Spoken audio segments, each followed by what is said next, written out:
Gallery. This is Captain America 272 by DeMatteis and your boy Zeck. I bloomin' love Captain America. This run has the disadvantage of preceding the best run on Captain America, the Marky Mark run, and as such, it's easy to overlook or forget some quality stuff that happens in it. This issue is also the first appearance of the Spider-Man villain, Vermin Man, who I have done several videos on. So Captain America, he is riding around on his motor bicycle, and if you're new to comics or you have come back to comics, you might have missed something that really used to piss us off. Before his films came out, people used to joke about Captain America riding around on a motor bicycle.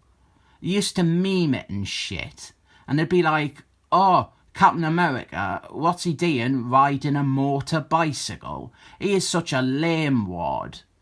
It really used to rile us up, but then the films came out and he rode a motor bicycle in one of them, and now nobody even draws attention to him riding a motor bicycle in these hard comics.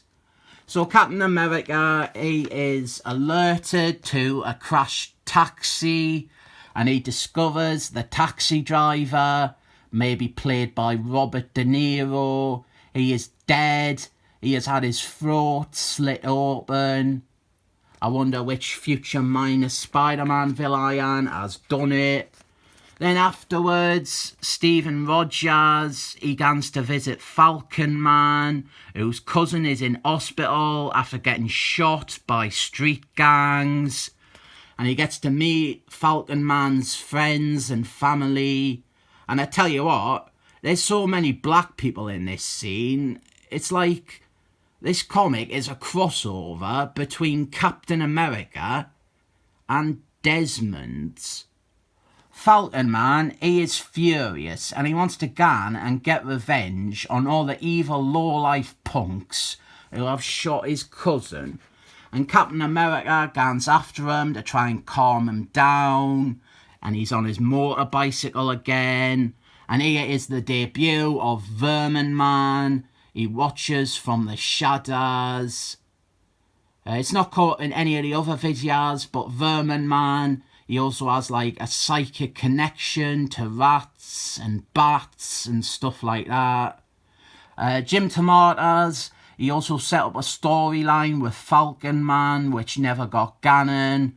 Falcon Man, he was gonna run for Congress.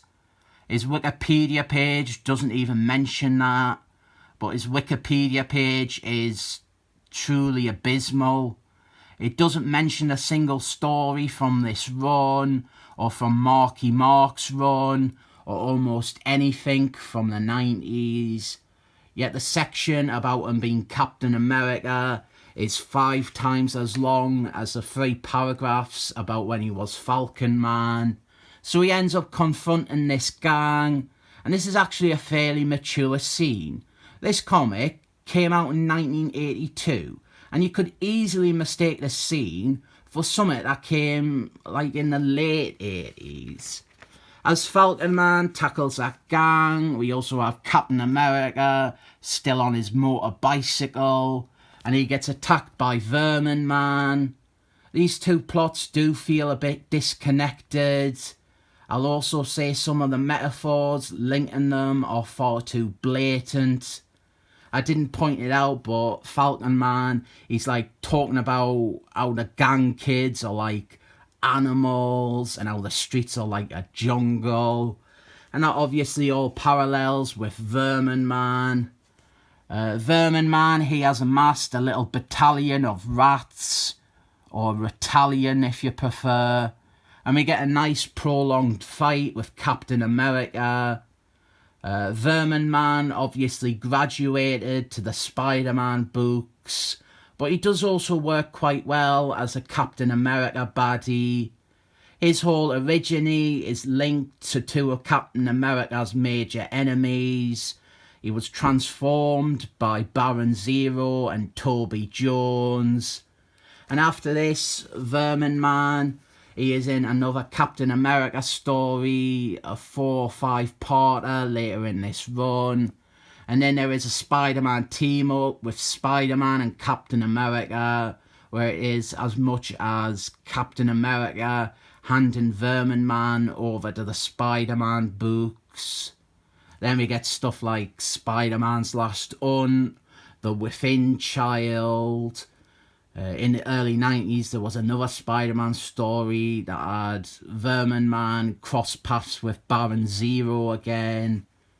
In his first appearance here, Vermin Man is a lot more verbose than you come to expect from his subsequent stories. I do think that Vermin Man, he works better as a Spider-Man villain. It's hard to really have the complexity of the ethical debates about Vermin Man's psyche when you have Captain America, who is generally always right. Some gang stuff here. I'm surprised the link wasn't made here. Vermin Man is a black kid, and they could have tied him in with this whole Falcon Man gang plot. It later turns out that Vermin Man, he comes from a rich family, so maybe that was always the intention, so that's why they didn't do it. This is really good Captain America action stuff though. I've said before, I would like to see Captain America mix it up with Vermin Man again. After that Spider-Man team-up issue, Captain America has never really faced Vermin Man again.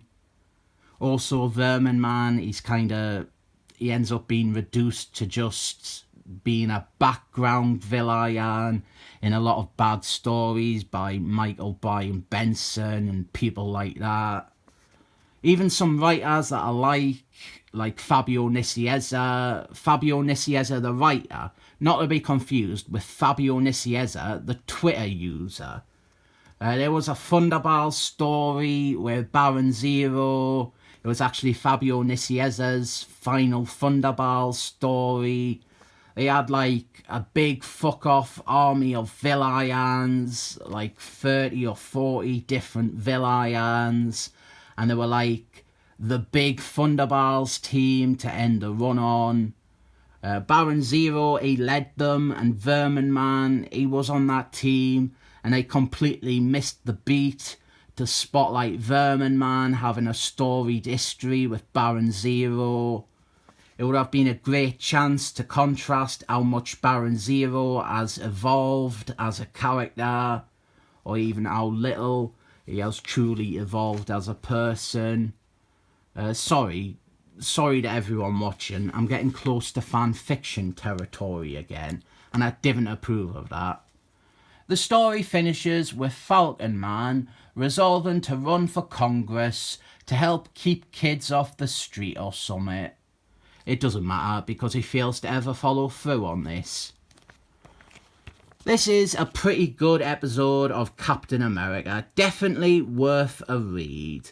Some historical value as it introduces a C-list villain that only I care about. A well-told story with some fun fighting along the way. I rate this comic 7 thumbs up. Desmond's was a sitcom from the early 90s in Britain. It was notable for having a lot of black people in it.